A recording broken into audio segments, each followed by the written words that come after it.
Bonjour, aujourd'hui je voudrais vous parler d'un des concepts d'Eric Berne, le docteur Eric Berne, psychiatre de formation, qui a créé l'analyse transactionnelle, qui est donc l'analyse des transactions, c'est-à-dire les communications entre les personnes. Donc le docteur Eric Berne était assez facétieux. Dans les années 50, aux États-Unis comme en Europe d'ailleurs, il y avait plein de petits supermarchés, de petits supermarchés qui vous donnaient un album, et quand vous aviez dépensé par exemple pour 10 dollars, vous aviez un bon, plus exactement un timbre, que vous colliez sur un album que au préalable le dirigeant du supermarché vous avait donné. Et donc, une fois que vous aviez collé tous vos timbres, eh bien, la collection de timbres sur l'album était terminée. Vous rapportiez l'album au petit supermarché qui vous faisait choisir un petit cadeau pour tout ça. Alors, il a eu l'idée facétieuse donc de transformer ça, au lieu que ce soit un bénéfice positif, donc ce soit un bénéfice négatif. Il a eu l'idée de se dire, voilà, quand j'ai collé tous mes timbres qui correspondent là pour le coup à des frustrations, eh bien, quand j'aurai fini ma collection de timbres et que je la liquiderai, ça va très mal se passer, ce sera le bénéfice négatif là. Je vous explique.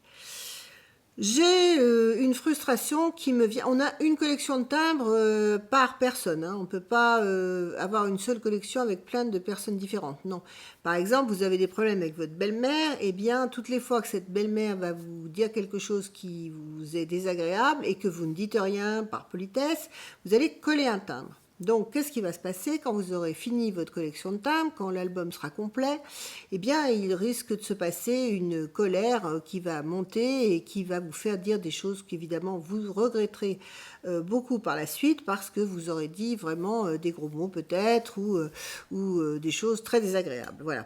De la même façon, c'est votre patron, vous ne dites rien parce que c'est votre patron, vous collez un timbre chaque fois qu'il vous fait une remarque que vous jugez désagréable ou injuste, et évidemment, au bout d'un moment, quand la collection de timbres sera terminée, vous risquez d'exploser et de, évidemment, là encore, mal vous comporter et beaucoup trop en dire et pas forcément dire les bonnes choses au bon moment. Voilà.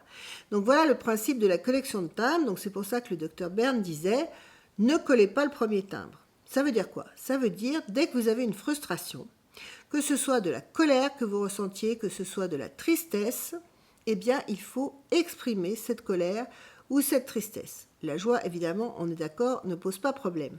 Mais si c'est de la colère, si c'est de la tristesse, si c'est de la peur aussi, il faut vraiment en parler pour éviter justement de créer une collection de timbres par rapport à cette personne-là.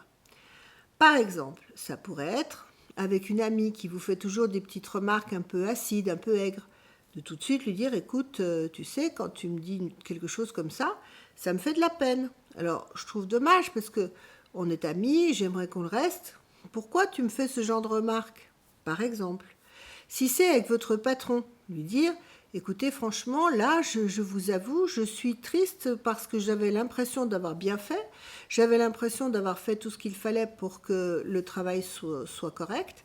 Donc, dites-moi ce qui ne va pas, mais ne me laissez pas comme ça en plan avec une réflexion abrupte qui me dérange et qui finalement est stérile parce que je ne comprends pas ce qu'il faudrait que je fasse de mieux. Voilà. Etc., etc. Donc chaque fois que vous avez une frustration, ne collez pas un timbre surtout et faites en sorte de vous exprimer. Voilà. Autant il ne faut pas prendre de décision, comme on disait dans une autre vidéo hier, quand vous êtes en proie à des émotions fortes, ça on est bien d'accord, mais par contre c'est bien que de parler dans l'adulte de votre émotion. Osez dire, même à un guichet, aux impôts par exemple, écoutez, là franchement, je sens la colère qui monte en moi parce que j'ai fait tout bien, j'ai fait en sorte de vous apporter tous les papiers, et là vous ne me regardez même pas, vous ne me répondez pas, pas très gentiment, franchement, ça fait de la peine. Vous seriez étonné quant à la réaction de la personne. Voilà. Les gens sont finalement très touchés quand on leur parle des sentiments. Mais il faut leur parler des sentiments, comme on disait, dans l'adulte. C'est-à-dire on parle de la tristesse qu'on évoque, on ne se met pas à pleurer. On parle de la colère qu'on sent monter en soi. Vous vous rappelez l'histoire du chacal et de la girafe, mais on n'est pas en train de se mettre en colère et de proférer des sottises en hurlant. Voilà. Hein. Donc on parle de son émotion, mais dans l'adulte. Voilà. Donc ça, c'est très important. Voilà. Bah, écoutez, j'espère que j'ai été claire. Donc ne collez pas le premier timbre. Rappelez-vous. À bientôt. Au revoir.